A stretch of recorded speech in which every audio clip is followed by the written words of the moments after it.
Hello, true believers. This is Doc Hogg, and welcome to episode 35 of Comics and Variety. If you enjoy this channel, please do subscribe, hit the notification bell to be notified about new videos, and for the sake of YouTube's search algorithm, please do hit the like button. If you wish to contact me, my email is dhog70@gmail.com. I'm also on Twitter. My Twitter handle is @doc_hog. Okay, on to the final issue of War of the Realms. Last time when I reviewed issue 5 of War of the Realms, I had this concern regarding issue 6. So it looks like issue 6 could be epic, and I'm hoping that it is. My fear, though, is that the battle will be shortened to sort of tie up loose ends, and there are a lot of loose ends here. What happens to Midgard after the destruction?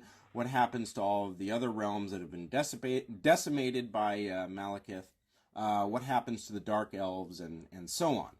I'm hoping, though, it'll be a bit more like the end of Infinity Gauntlet, the comic book, not the movie, where the only loose end that is tied up is what happened to Thanos. All the other stuff, like what does Adam Warlock do with the Infinity Stones and so forth, Jim Starlin saved that for later comics. I'm hoping that Jason Aaron will do the same. I'm happy to say that issue 6 did not do that. There was a small bit of wrap-up at the end, but most of the wrap-up is going to happen in another issue. And yes, the battles between the Thors and Malekith was pretty good in issue 6. Jason Aaron did a nice job of concluding the War of the Realms. And overall, I'm glad I bought it. It's not going to go down as one of the great comic series. At least that's what I think. It's not, say, the Infinity Gauntlet or Batman Nightfall. And I've even had one commenter on my YouTube channel say that War of the Realms is overhyped. That's probably a fair criticism. It wasn't the massive event that it was made out to be. But I think it was worth spending money on. For starters, it had almost no SJW garbage, which is always a gamble when you're buying a Marvel comic these days. Yes, I'm aware that Jason Aaron has been channeling some of his inner feminist in some other comics lately, and that's third wave feminism, the insane kind. But he didn't do that here. He developed a good story, had a fairly interesting villain, and the characters were good and most definitely not Mary Sue's. They had weaknesses. And the artwork, of course, has been really, for the most part, outstanding. Russell Dauterman, who was the illustrator, Matthew Wilson did the coloring, the letters were Joe Sabino. They all did a great job here. Now, if there was one thing that I really dislike, it was panels like these. So small you can barely see what's going on. And there were quite a few of them throughout this 6-issue series.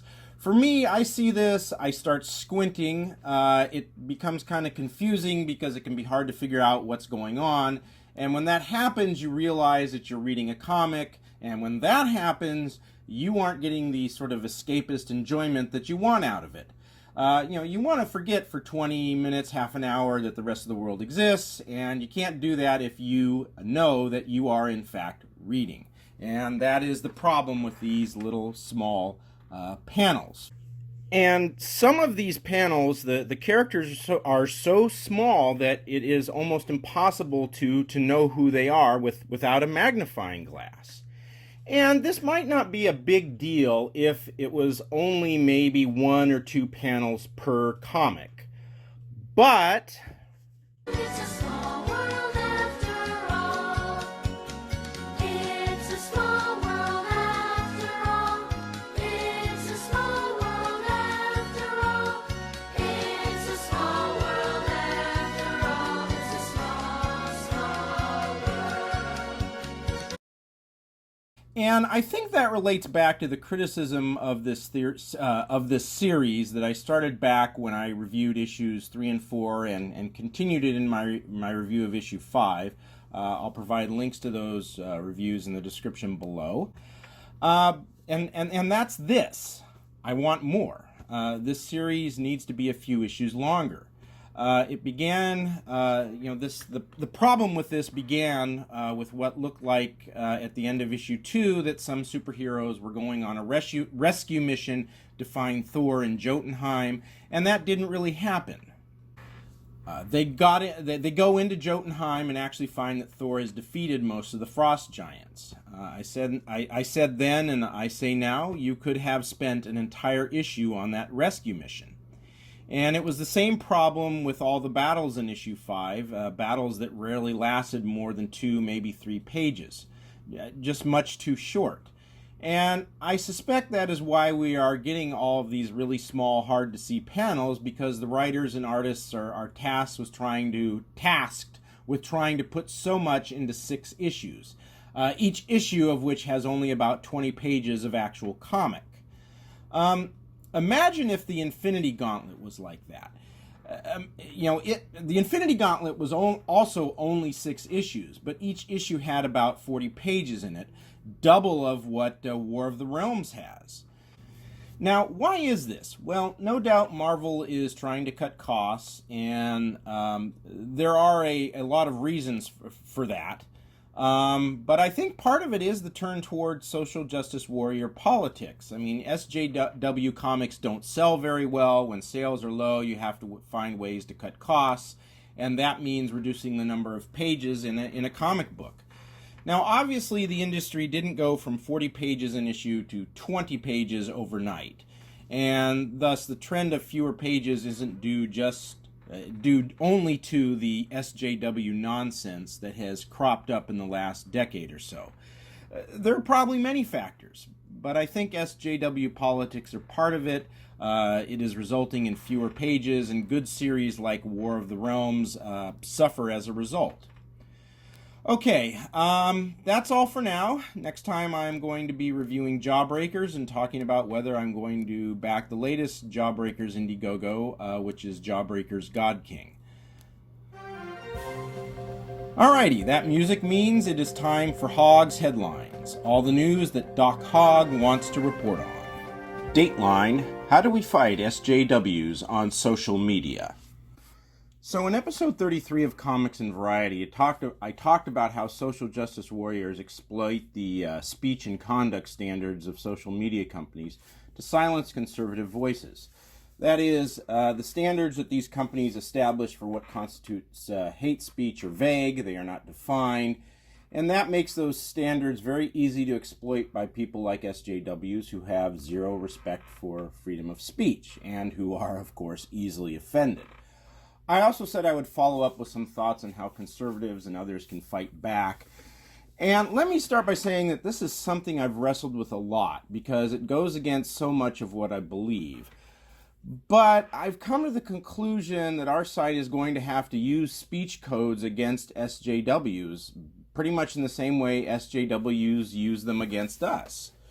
And what I mean is that we are going to have to try to get SJWs banned on Twitter, Facebook, and YouTube, especially those who make it a habit of trying to get conservatives and others banned. And I'm really uncomfortable with that. I don't like fighting people who suppress speech by trying to suppress their speech. But increasingly, I just don't see any alternative. And I've really thought about some of the other alternatives. Let's look at them here for a minute. I mean, one alternative is to hope that SJWs stop trying to censor conservatives.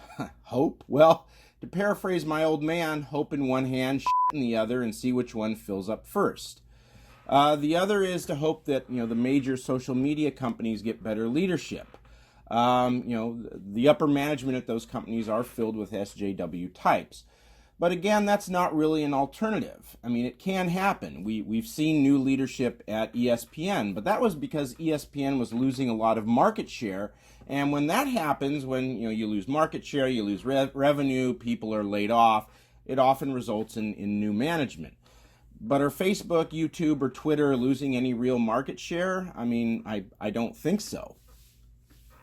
Another alternative is to move to other social media like MeWe, which does not seem to, have a lot of codes against, speech and so forth.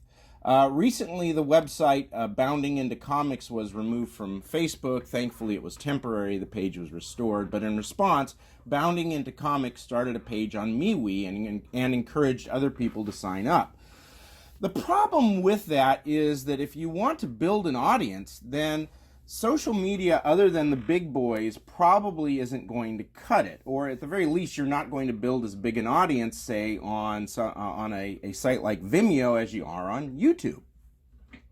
And this comes from the big boys' dominance in the market.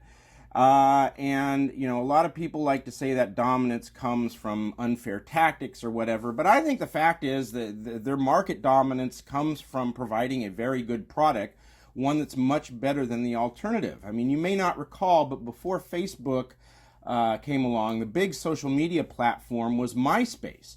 Well, Facebook surpassed them because Facebook kept improving its product much faster than MySpace, and it is still better.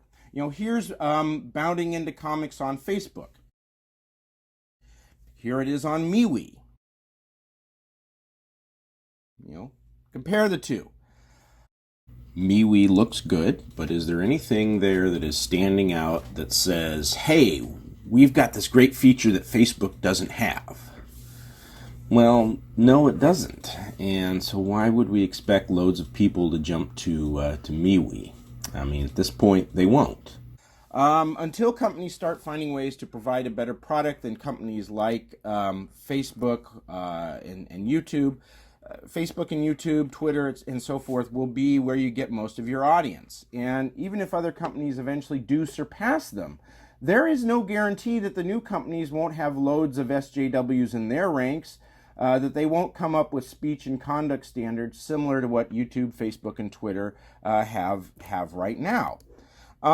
Finally, there is the alternative that, we can pressure companies like YouTube and Facebook, and we can pressure them with emails and alerting the public of the censorship, generating outrage and embarrassment for those companies and so forth. Yeah, but, I mean, how effective is that? I mean, that happened when YouTube demonetized conservative comedian Steven Crowder. Now, they didn't remove his page, but he can't earn any money, at least off the YouTube page. I mean, directly from YouTube. Crowder has nearly 4 million subscribers. I mean, surely YouTube heard from his supporters, not to mention all the other major conservative heavyweights on YouTube, like Ben Shapiro and so forth, who have also covered Crowder's demonetization. And where has that gotten us? Crowder is still demonetized. Alex Jones, Paul Joseph Watson are still banned from Facebook, and so forth. So, we've kind of run out of alternative strategies here, and I think the only way to get the other side, the standard SJWs, to stop this behavior is to, fight fire with fire. If they shut down one of ours, we go after one of theirs. When Carlos Maza got Steven Crowder demonetized, there should have been a concerted effort to get Maza's videos removed, or at least demonetized. Once SJWs know that we will respond in kind, they will be much less likely to stifle speech in the first place. And there is proof that this approach is effective. The notorious Twitter handle Renfamous has had a history of trying to shut down speech she doesn't like. For example, back in February, she got Eric July suspended from Twitter. I'll post a link to his video about that in the description below. But anyway, she did this sort of thing regularly. Then some folks started going after her Twitter feed. As you can see here, she doesn't seem to think that there's any problem in shutting down other people's feeds. Well, she ended up getting suspended twice. When the second time happened, Ethan Van Sciver tweeted that he didn't care. But maybe he should. Maybe we should. I've been looking at her Twitter feed recently, and I haven't seen her talk about trying to get people suspended. I think she's gotten the message, tit for tat. Now, there are no doubt many objections to this strategy, and one that comes to mind is that if we start engaging in the tactics that SJWs do, this will escalate. Well, yes, this is like a war, and wars escalate, and they escalate before you eventually reach some sort of truce. But eventually, both sides, get tired of the consequences of such a war, and in this case, both sides will eventually grow weary of constantly being suspended. And then the attempts at banning stop or are reduced to a trickle. But that won't happen if one side, in this case the SJWs, don't suffer any consequences. And so we need to start using the speech and conduct standards against them. Okay, that's all for now. Let me know what you think about this idea in the comments below. Until next time, have a very nice day.